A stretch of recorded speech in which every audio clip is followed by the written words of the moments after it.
has the same consequence. That's why you're in daydreaming. And this is how it happened. When your mind had the minds of its own, you start to think about your previous vacation, the nice place you visit, or the bad environment and you encounter.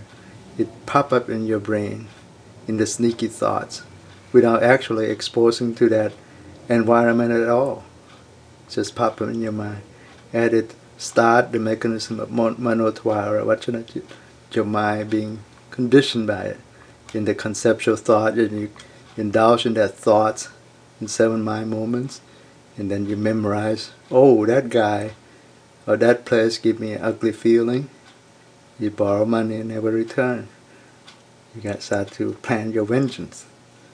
So in daydreaming has been shown, or default network has been shown that it happened a lot in everybody. Researchers found a default network, the region of the brain that active when the brain is unoccupied, and most likely cause of their daydreaming while you perform mundane tasks. You won't do this while you're taking an exam or try to work on your job.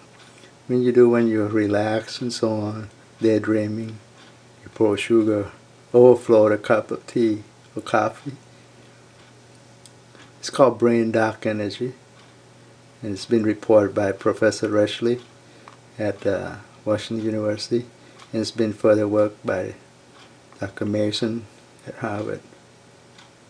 It consumes 6 to 80% of your brain energy.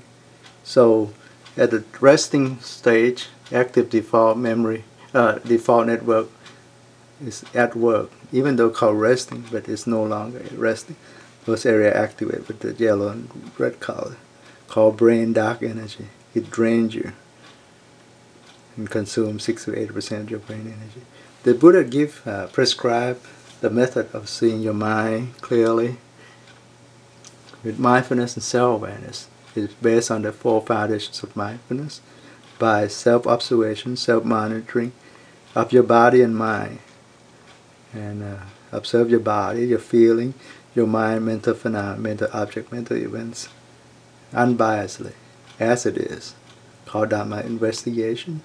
And you can gain inner vision of wisdom because you no longer cover your mind up with sneaky thoughts. It has a chance for intuitive wisdom to blossom and attain enlightenment when you see your mind clearly. And you can see that in reality there's no permanent self existing. It's but self-image hologram that you generate in the act of knowing an object. It's been shown like when you practice in your mind or in your muscles,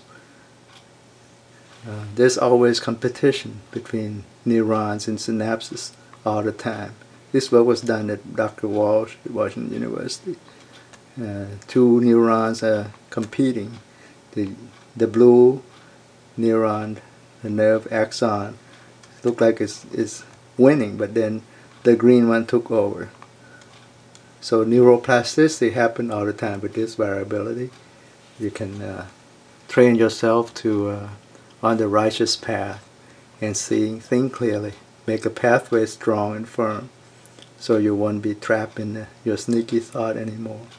Neuroplasticity has been shown, like there were 8 experienced Tibetan monks that His Holiness Dalai Lama allowed to work with Dr. Richard Davidson, professor at U of Wisconsin in Madison.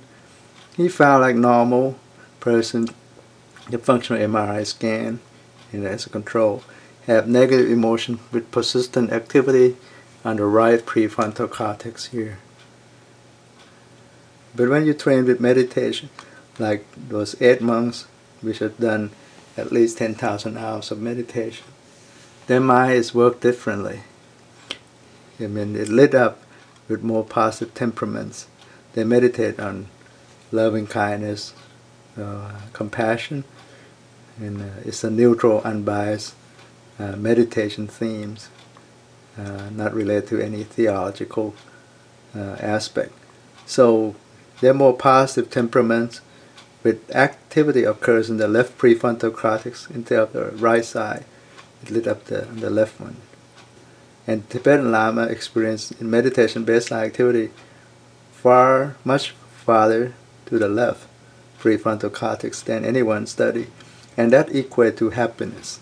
And so they coined him the term of the happiest man on earth, because he lit up so bright. No one ever been that bright before. It also been shown in the similar study with mindful meditation training in the white-collar worker in the office. Train them to do mindfulness meditation by the same group. They found like when you immunize them with flu vaccine, that mindful meditators have significant increase in antibodies titer to influenza vaccine in comparing to control who had never been trained in mindful meditation. And it correlates with the functional MRI study that this group of people lit up on the left side of the brain and the right side. So, and you see the antibody response is very high in the meditating group. So magnitude increase in the left side activation predicts the magnitude of the antibody response. So it works at a subcellular level. Buddhist view towards IVF, in vitro fertilization, for stem cell research. In vitro fertilization, Buddhism has no objection to IVF, as it does not destroy any sustainable life form. On the contrary, it promotes life. Your sperm and egg cannot survive by itself. It has to be conception. So it's a life form that we nurture with IVF. The stem cell research, Buddhism has no objection to stem cell research for therapeutic purpose, because Buddhism respects life. Buddhists would object to stem cell research, though, if it would cause harm to one's own life or that of the others.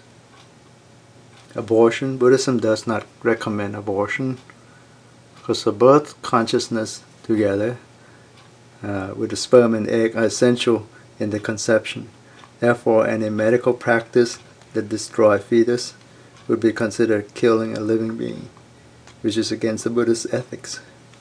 But above all, it's the intention that plays important roles and the key decision on that matter, following Buddha's statement that volition is karma, or your intention is the cause of that karma.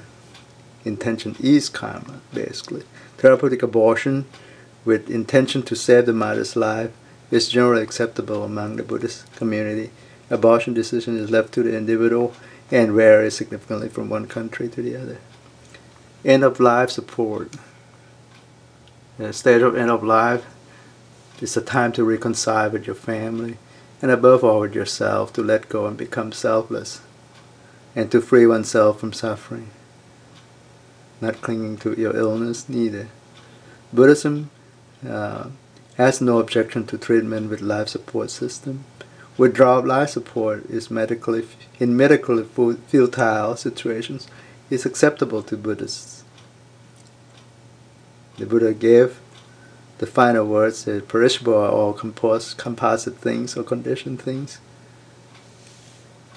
which include your life, body and mind is compounded, composite in nature.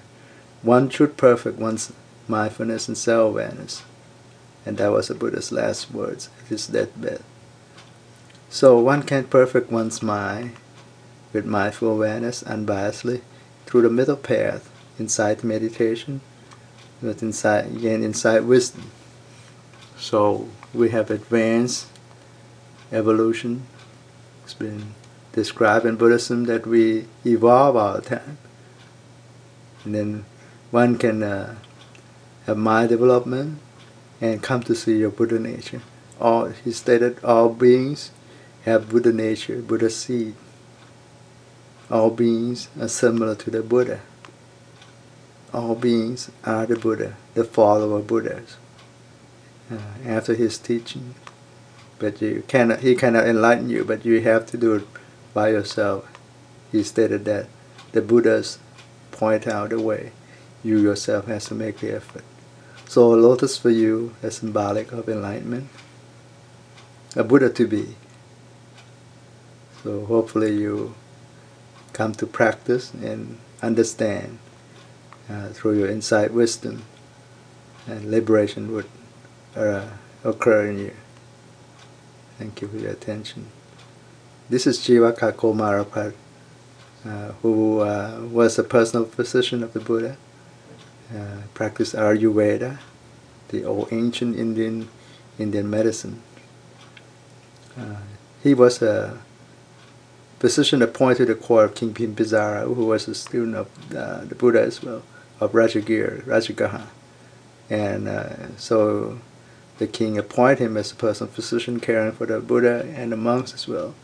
He treated numerous types of disease, from sinus headache, hemorrhoids, anemia, performed various types of surgery, even the brain surgery. They described one person got sick and he removed the brain material, which turned out to be a flying object that fly away. Two of them could be the maggot that nest in there and change a form into flying insects and so on.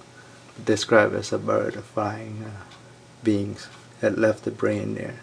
So the medicine at that day must be very advanced to perform such surgery. So that's all. Thank you for your attention.